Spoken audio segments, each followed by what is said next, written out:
Hello and welcome to Enchantment of Eternity's review of Better Call Saul Season 4 Episode 3, Something Beautiful. This video is part of a series of videos where I review episodes of Better Call Saul, so I have to start with a spoiler warning for Better Call Saul up to Season 4 Episode 3. If you haven't seen up to this point, you may not want to watch this video, otherwise some things may be spoiled for you. So first off, I do have to apologize and have to let you know that I have a really bad cold at the moment and feeling quite sick, which is why I'm a bit late with the video and why this video may be a bit shorter than usual.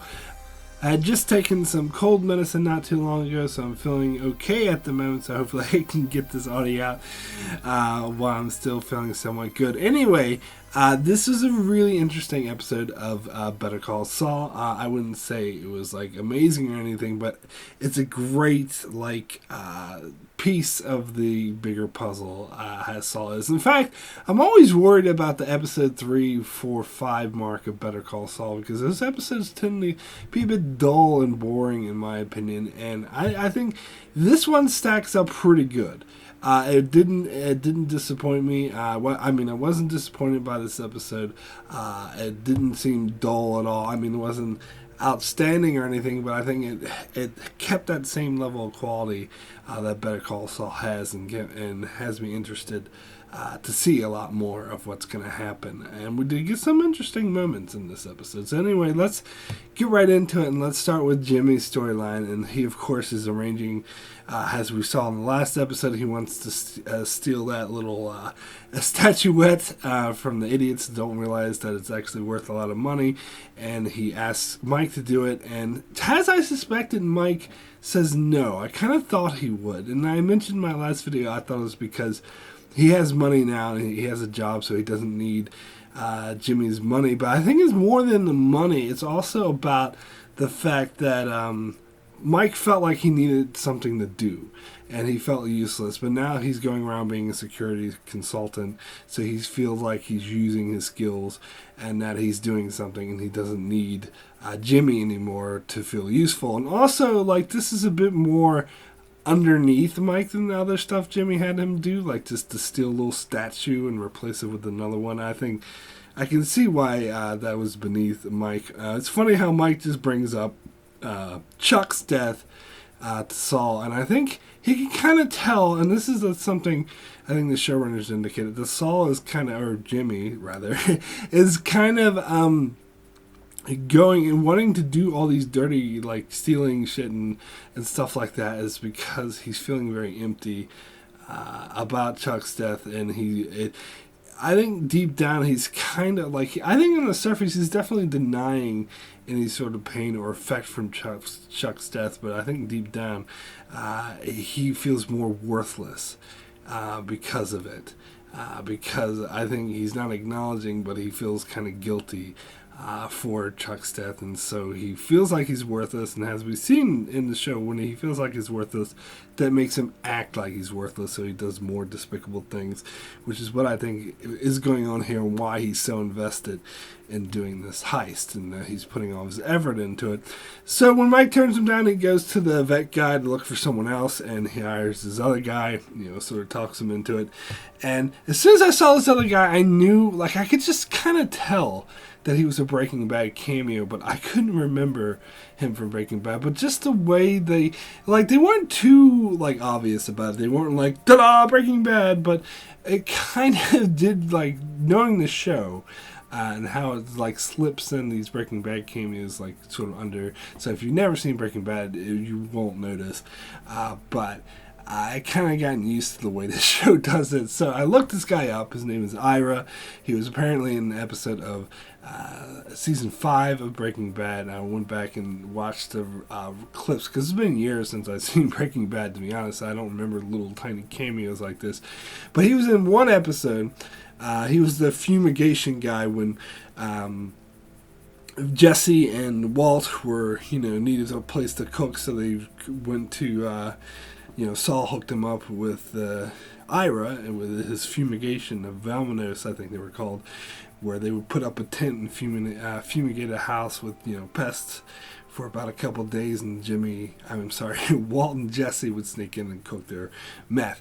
And the guy running that pest company was Ira. And in the episode, Saul mentioned that he was a typical, break and entry that the team usually steals from their customers, but allows for another time, so they do it smartly. But he described him as a break and entry kind of guy, and he also said that he had been representing him for years, and he had gotten him out of a few scrapes with the law.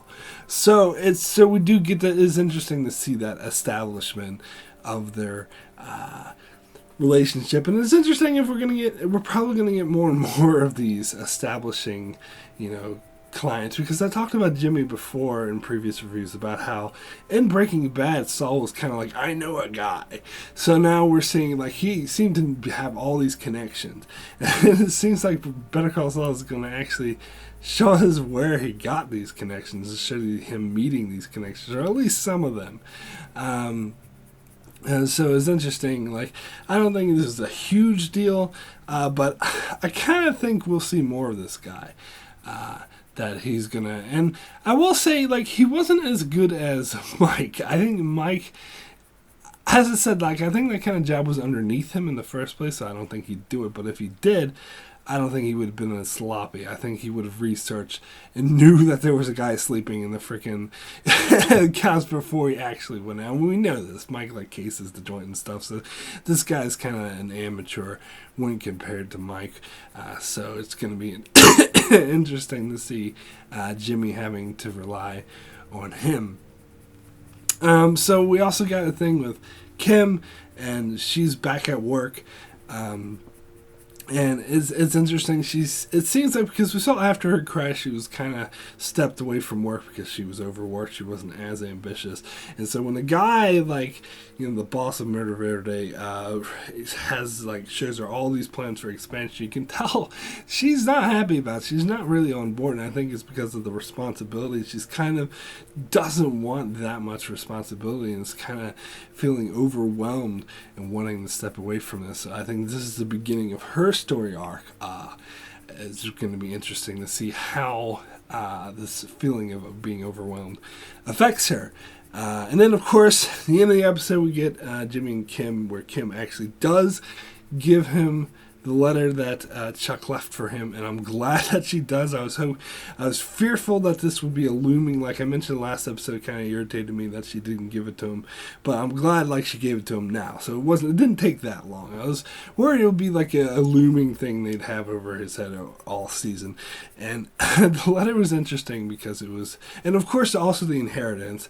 She, was angry and argued with Howard about, this is just a token, blah, blah.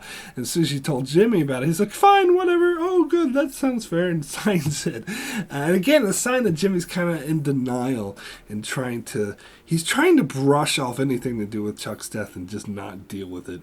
I think he emotionally, on the surface, is trying to dump it all on Howard, but underneath there's a festering feeling that's making him feel useless. So he's trying to avoid talking or dealing with anything having to do with Chuck, and just blocking it out. So when he reads the letter, it doesn't affect him, because he's just dismissive. He's not letting any of that shit, not just dealing with it, he's just blocking it out.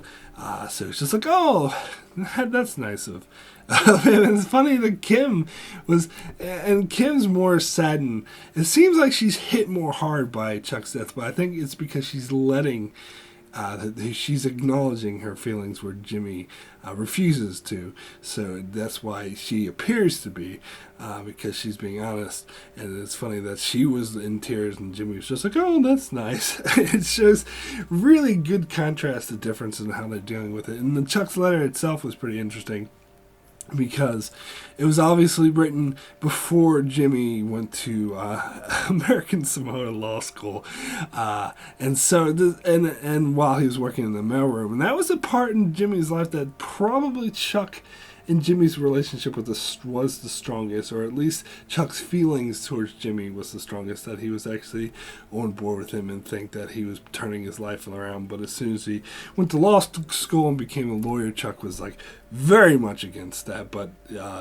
hid it. So Jimmy thought the relationship was good, but he was actually not liking Jimmy at all for going to law school. But before he did that, when he was just working in the mailroom, he, said before that he was happy with him then. So the letters from the time when he was most happy with him, which I can see why that would bring Kim to tears, and I think it would Jimmy if he was acknowledging any of his feelings, which I don't think he is. So that was a good way to end the episode. But let's talk about Nacho, of course. This is the way we began the episode.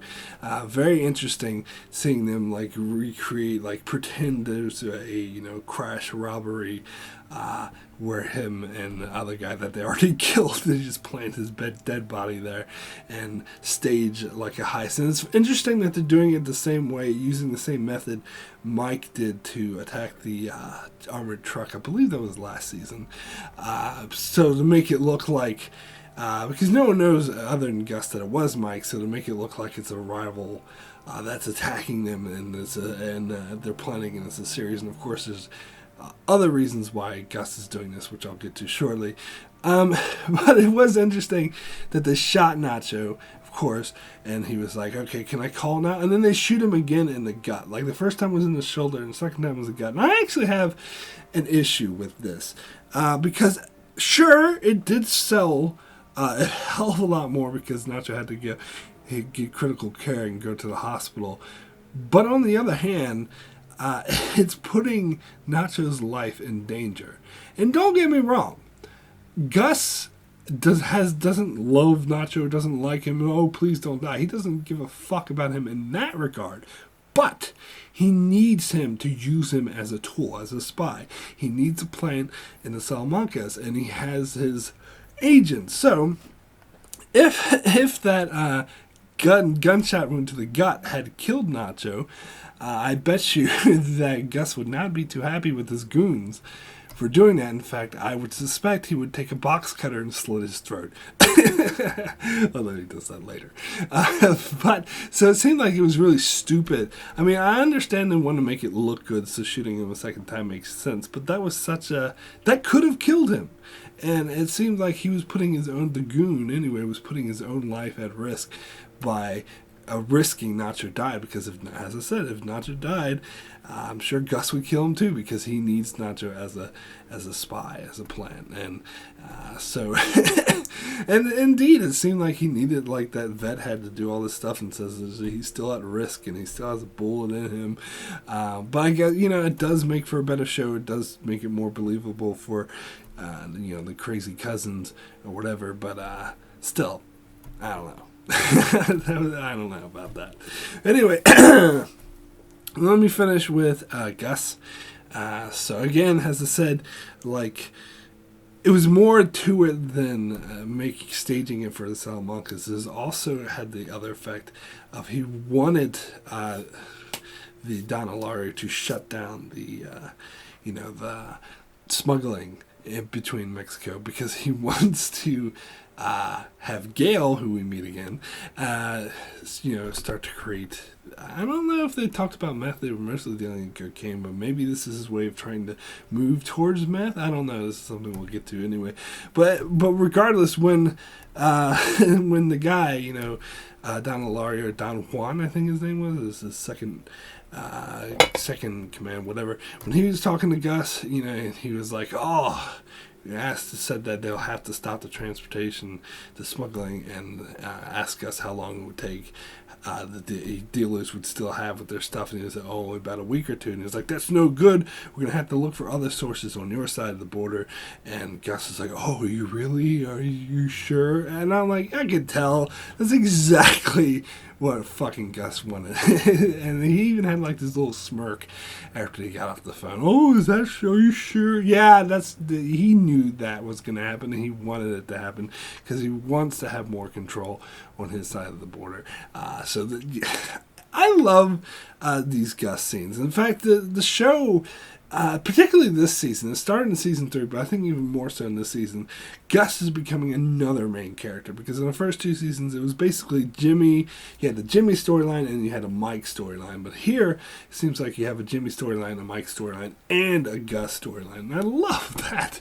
I love it. Gus is a great character, always a favorite character. So that's definitely a smart decision. And then, of course, speaking of Gale, we get, this is the more obvious Breaking Bad cameo. I don't really have much to say about it. It was interesting seeing him, the origins that, because we knew from Breaking Bad that he had already had a long relationship with Gus. So it totally fits and makes sense, and it has to do with Gus' future plans, and I'm sure we'll see him more as well. Anyway, my rating for Something Beautiful out of 10 is a 7. Very good. Not a great episode, but a solid, good, entertaining episode. As I said, it was interesting seeing these, the staging of the car heist and Jimmy having be so invested in stealing that little statue, and the fact that Kim seems more affected by Chuck's death. All very interesting stuff, and all a good piece in the overall puzzle of this season. I can't wait to get more pieces. Anyway, that is it for my review of Something Beautiful. I'll be back next week, and hopefully not with a cold, for my review of Better Call Saul, so be sure to check that out. Also, check out my channels. I do reviews on many other shows like Game of Thrones, Star Trek, The Expanse, Babylon 5, and more. So be sure to subscribe so you can keep up with all of that, and thanks a lot for watching.